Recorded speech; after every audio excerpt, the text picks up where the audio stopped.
अस्सलाम वालेकुम। राज की बात चैनल के प्यारे नाजरीन, आज की हमारी इस वीडियो का टॉपिक ये है कि बाबा गुरु नानक मुस्लिम थे या हिंदू, और सिख मजहब की इब्तिदा कैसे और कहां से हुई।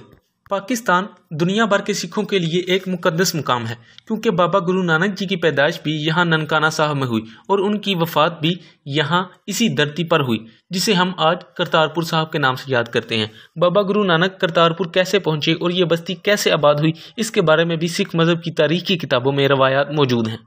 इस सिलसिले में प्रोफेसर हमीदुल्लाह हाशमी ने अपनी तसनीफ बाबा गुरु नानक में इनकी करतारपुर के मुकाम पर आमद का वाक़या बयान किया है।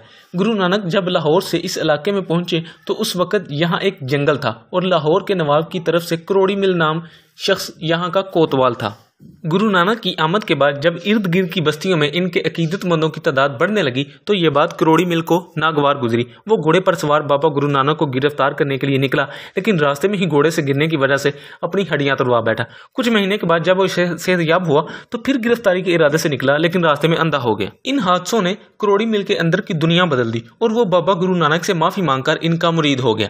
करोड़ी मिल ने बाबा गुरु नानक से इल्तिजा की कि वो मुस्तकिल तौर पर इस इलाके में क्याम करें और उनके लिए धर्मशाला बनाने के लिए अराजी भी फराहम करने का ऐलान किया। बाबा गुरु नानक के इसकी इस्तदा को कबूल किया और इस इलाके में एक कस्बा आबाद करने का इरादा किया। थोड़े दिन बाद धर्मशाला तैयार हो गया। बाबा गुरु नानक ने अपने खानदान को भी वहां बुलवा लिया। कुछ अरसा बाद उनके मरीदों ने भी वहां का रुख अख्तियार कर लिया और इस इलाके में सुकूनत अख्तियार कर ली। थोड़े अरसे बाद एक पूरी बस्ती आबाद हो गई और बाबा गुरु नानक ने इसका नाम करतारपुर रखा। करतार मुकामी ज़बान में खुदा के लिए बोला जाता था, इसलिए ये खुदा की बस्ती यानी करतारपुर कहलाती है। धर्मशाला में रूहानी मजालिस का एहतमाम किया जाता था। बाबा गुरु नानक देव जी और इनके मरीदों ने इस इलाके में काश्तकारी भी शुरू कर दी। वो मरीदों से हासिल होने वाले नजरानों को अपनी जात पर खर्च नहीं करते थे, बल्कि गरीबों और मुसाफिरों की नजर कर देते थे। इस इलाके को सिखों के दूसरे मुतबरक तरीन मुकाम का दर्जा हासिल है। तारीखी शवाहद के मुताबिक करतारपुर 1504 ईस्वी के लगभग आबाद हुआ, जब हिंदुस्तान पर लोधियों की हुकूमत थी और अभी मुगलों ने यहाँ का रुख नहीं किया था। गुरुद्वारा दरबार साहब की कदीम इमारत दरियाए रावी में आने वाले सैलाब में तबाह हो गई। गुरुद्वारा डेरा साहब के ग्रंथी भाई गोबिंद सिंह के मुताबिक जब गुरु नानक देव जी ने यह कस्बा करतारपुर आबाद किया था तो अपने घर से मुतसिल एक मस्जिद भी तामीर करवाई थी और उसमें नमाज पढ़ाने के लिए एक इमाम भी मुकर्रर किया था। बाबा गुरु नानक की रियाजत, तालीमात और एहतराम इंसानियत के असूलों ने इन्हें मुसलमानों और हिंदुओं में यकसा मकबूल कर दिया था। रवायत के मुताबिक इनकी वफात के बाद मुसलमानों और हिंदुओं में तनाज़ा खड़ा हो गया था कि बाबा गुरु नानक की आखिरी रस्मात किस तरह अदा की जाएं। हिंदू इन्हें अपने अकीदे के मुताबिक जलाने के लिए इसरार कर रहे थे, जबकि मुसलमान इनकी तदफीन करना चाहते थे। इस मौका पर मुसलमानों ने बाबा गुरु नानक की तरफ से तमीर करवाई गई मस्जिद को बतौर दलील पेश किया था कि वो मुसलमान थे। सिख मजहब की रवायत के मुताबिक बाबा गुरु नानक देव जी के इंतकाल के वक्त हिंदुओं और मुसलमानों में बाबा गुरु नानक के लिए अकीदत और मोहब्बत के जो जज्बात थे, उनकी पेशन गोई उनकी पैदाइश के वक्त एक पुरोहित हरदयाल मिश्रा ने कर दी थी। सिख मजहब के रवायत के मुताबिक जब बाबा गुरु नानक की पैदाइश के 5वीं रोज़ पुरोहित इनके घर आए तो उन्होंने नौ मौलूद का नाम नानक निरंकानी तजवीज़ किया। बाबा गुरु नानक के वालिद ने पुरोहित से कहा कि ये नाम तो आधा मुसलमानों और आधा हिंदुओं जैसा है। पुरोहित ने जवाब दिया कि यही नाम मुनासिब है, क्योंकि ये बच्चा मजहबी तासब और ग्रोहबंदी से बालातर होगा और हिंदुओं और मुसलमानों दोनों में इसकी अकीदत वाज़ेह होगी। ये पेशन गोई हकीकत में की गई या ये भी इन हज़ारों रवायात की तरह फ़कत एक किस्सा कहानी है जो हर मजहब के अकाबरीन इनके बारे में बयान करते हैं। लेकिन ये एक हकीकत है कि बाबा गुरु नानक अपने इंतकाल के वक्त मुसलमानों और हिंदुओं में अपनी तालीमात की वजह से यकसा मकबूल थे। बाबा गुरु नानक के इंतकाल के वक्त बेशुमार हिंदू और मुसलमान करतारपुर में मौजूद थे। गोबिंद सिंह बताते हैं कि मुसलमान और हिंदू बाबा गुरु नानक देव जी की तदफीन और आखिरी रस्मात से मुतल्लक बहस तकरार में मसरूफ थे तो किसी ने मशवरा दिया कि ये फैसला गुरु जी पर ही छोड़ देते हैं। इस वक्त दरियाए रावी यहाँ से गुजरता था और गुरु जी की मैयत रावी किनारे रखी गई थी। मैयत के ऊपर एक सफ़ेद चादर डाली गई थी। मुसलमानों और हिंदुओं ने जब चादर हटाई तो मैयत गायब हो चुकी थी और चादर के नीचे 2 फूल पड़े थे।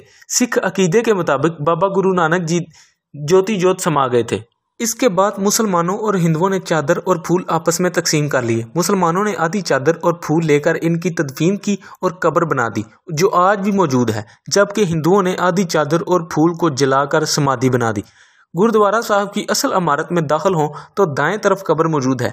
यहाँ अब भी मुसलमान अकीदतमंद जाते हैं। यहाँ आने वाले सिख भी पहले कब्र पर खड़े होकर अरदास करते हैं और फिर समाधि पर जाते हैं। बाबा गुरु नानक के मजहब और अकीदे से मुतल्लिक कई रिवायात मिलती हैं जिनसे ये साबित होता है कि वो इस्लाम के सूफीज़म से बहुत ज़्यादा मुतासर थे।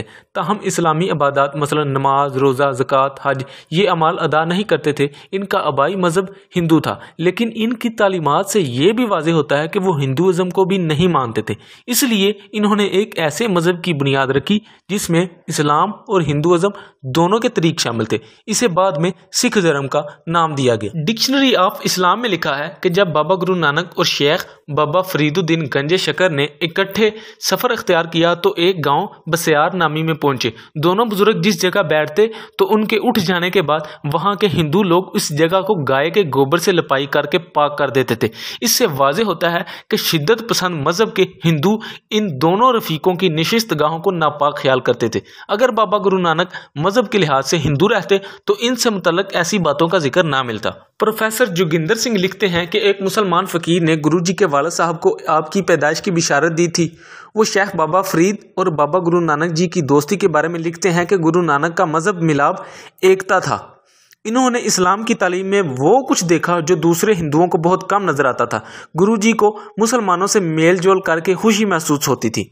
शेख बाबा फरीदुद्दीन 10 साल तक गुरु नानक के साथ मिलकर लोगों को अल्लाह की राह में बुलाते थे। इसी तरह एक और मुर्ख डॉक्टर ताराचंद जी का बयान है कि बाबा गुरु नानक बानी इस्लाम हज़रत मोहम्मद सल्लल्लाहु अलैहि वसल्लम की तालीम और इस्लाम से बेहद मुतासर थे और उन्होंने अपने आप को इस रंग में पूरे तौर पर रंग लिया था। आर्या समाज के सेक्रेटरी सर गोकुल चंद नेरिंग ने अपनी इंट्रो डिक्शनरी ऑफ सिखिज्म में कहा है कि बाबा जी हिंदू योगियों के पास जब जाया करते थे तो उनकी तरदीद किया करते थे। चुनाचे योगियों से अपनी कामयाब गुफ्तगू के बाद गुरु नानक ने मक्का मुअज़्ज़मा की ज़ियारत का इरादा किया। इन्होंने मुसलमान हाजियों जैसा लिबास पहना, फुकर का आसा हाथ में लिया और अपनी किताब मिनाजात का मजमुआ बगल में दबाया और उन्होंने अपने साथ मुसलमान मुत्तकी के अंदाज में एक लोटा और नमाज के मुसल्ले लिए जिस पर नमाज अदा कर सकें। और जब वक़्त हुआ तो उन्होंने दीगर मुसलमानों की तरह नमाज के लिए अजान भी दी। एक मशहूर हिंदू तारीखदान डॉक्टर ताराचंद जी का बयान है, ये हकीकत वाज़ेह है कि बाबा गुरु नानक साहब हज़रत मोहम्मद सल्लल्लाहु अलैहि वसल्लम बानी इस्लाम की तालीम और इस्लाम से बेहद मुतासर थे और उन्होंने अपने आप को इस रंग में पूरे तौर पर रंगीन कर लिया था। एक हिंदू मुहक्किक डॉक्टर एस राधा कृष्ण ने इस बारे में ये बयान किया है कि बाबा गुरु नानक जी इस्लाम मज़हब के मसला तौहीद से बेहद मुतासर थे और उन्होंने बुत परस्तों को सरजनश की। खुदाए ताला वाहिद और यगाना है और वो इंसाफ बड़ा प्यार करने वाला है, नेक और बेऐब है, गैर मुजस्सम है और गैर महदूद है, प्यार और नेकी की परस्तिश चाहता है। यही अकीदा सिख धर्म में मुकद्दम है। इस तहकीक से वाज़ेह होता है कि बाबा गुरु नानक जी हिंदुओं की तरदीद किया करते थे और दीन इस्लाम से बेहद मुतासर थे और दीन इस्लाम से अकीदत रखते थे। इस तरह की हैरान कुन और पुरलुत्फ दास्तानें और कहानियाँ गोश गुजार करने के लिए हमारे चैनल को सब्सक्राइब करके साथ लगे बेल आइकन को दबा दें ताकि नई आने वाली वीडियोज़ आप तक पहुँच जाएँ। व आखिरु दावाना अनिल हम्दुलिल्लाहि रब्बिल आलमीन।